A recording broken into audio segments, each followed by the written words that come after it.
Happy Halloween, everyone. You're tuning in with JC from Exron Music, and we're here with a very special guest, Barclay Crenshaw. How you doing? Hello, I'm good. Well, we're just going to jump right into it. So how has the Open Channel Tour been going so far? It's been fantastic. Yeah? Yeah, I Any played. standout cities? Uh, I love Chicago. I thought that was one of the best cities. Well, Atlanta's I'll- about to be the best city tonight. a lot of good ones. Yeah. But, yeah. I was going through your Instagram and I noticed a recent post that you posted about a Tribe Called Quest induction to the Rock and Roll Hall of Fame. Yeah. With all the different genres that your music touches, how does hip hop and rap music, influence the music that you make? Yeah, that was kind of my first love when Yeah. I was maybe 12 or 13. I started hearing that kind of music, and you couldn't. I'm so old that you couldn't even find it at the store, but the gas stations near Detroit had it. Yeah. So I would ride my bike to the gas stations at the border of Detroit Hell yeah. and get all my rap tapes. And ever since then, I've just been super into it, and it's heavily affected my sound for Love sure. that. Yeah. I got to preview your upcoming track with your son Jasper called Goodbye My Friends. Huge congratulations on his first release. That's awesome. Yeah, that's cool, right? How did that project come together and how was it like collaborating with your son? Yeah, so my son and my daughter are both singer-songwriters, but my son is older, so he just started going to USC, the singer-songwriter program. Nice. Actually, just the singer program, but um, he has been writing songs, and so we tried to do something that was kind of more in his lane, which would be like no electronic. It's a very beautiful track, yeah. No, but then he hated how it turned out. Oh, really? But I had worked on it for so long that I'm like, just let me see what I can do with it. So then I turned it into an electronic track. Yeah. And then he's like, okay, I like this. Nice. So it was almost like I took something that wasn't approved and then I just reworked it again to something like I almost remixed something that we had done previously. It came out awesome though. I really love the track. On the other side of the spectrum, you have Tiramisu with your daughter Ella. Yeah. How was working with her different than working with your son, and like what inspired like the title and the lyrics? My daughter has been on so many of my tracks, so she's just a really she can do any voice. So if I like, she did this impression of MC Light for me on this track awesome. called Slink, Mm-hmm. and so I kind of said we need this punk rock, like yelling voice, and then she just accidentally said tiramisu just for fun, and then I was like, oh, that's really funny. We'll just use that. Love it. So you recently hosted a remix contest for your track, The Rebel. What made this track the right choice for the contest, and how did you select the finalists? Oh, so I got to give it up to Team Supreme and Great Dane because they did the contest previously. Okay. So they said, hey, can you pick a track from your album and send us the stems? And I just thought that one was more like in the right lane for them. Mm-hmm. So then they did the contest and they had like close to 70 people in it. And then they gave me all the files, or they gave me the links at least. And then I just picked the ones that I thought were the best. I don't know. Yeah. Best is subjective. And who won? Sosa's won. So then I just put the last four and I let the fans pick the out of the last four. Any honorable mentions that didn't make it? Yeah, Lex Concept was really cool. It was like deeper and darker. And then Chef Womp was really cool. And Harrison Lace was the other one that was cool. Yeah, they're all good. That's awesome.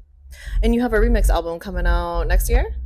Just right at the start of the year. Nice. That's like the fastest I could get it out after this end of the contest. Well, we'll be looking forward to that. So you always have really unique merch collections and every drop, very thoughtful designs. Like, where does your fashion inspiration come from when designing the merch? Well, people might not realize that I started Dirty Bird Records and I ran it for almost 20 years. Right. we were like the first American house label to like run huge merch lines. Hmm. And we, at one point, we were like insane. Like we were like a clothing company. That's awesome, though. So I learned a lot of like what sucks Hmm. and like how not to do it. And like tricks to like make sure it's high quality. Hmm.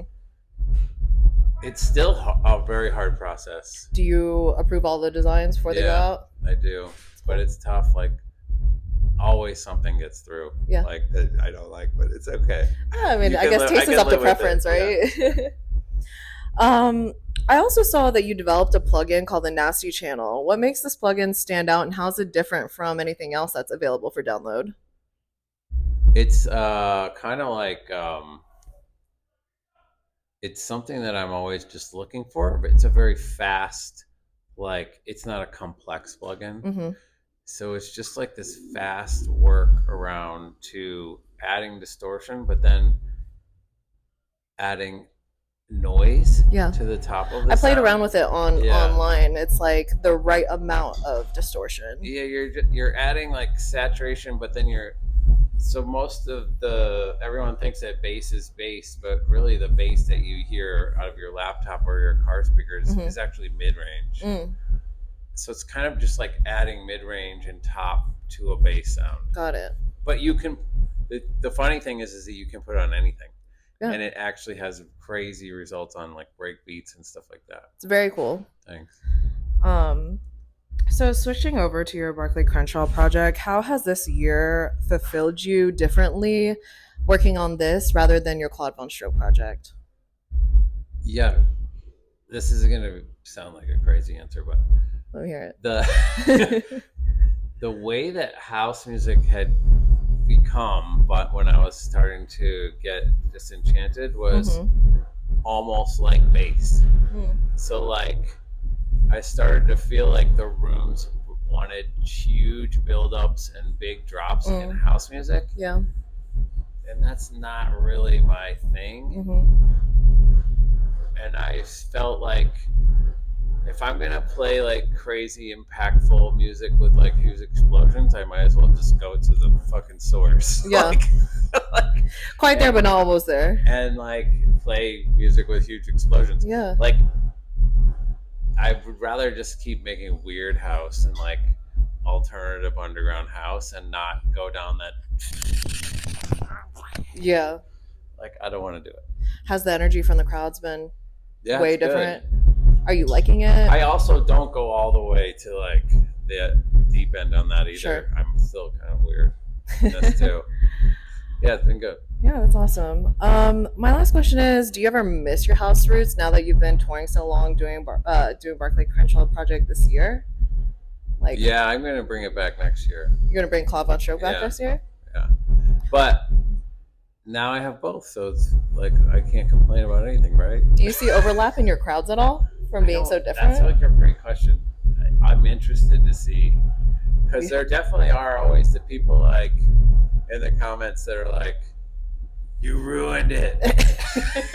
Go back to what you're What's doing. the matter with you?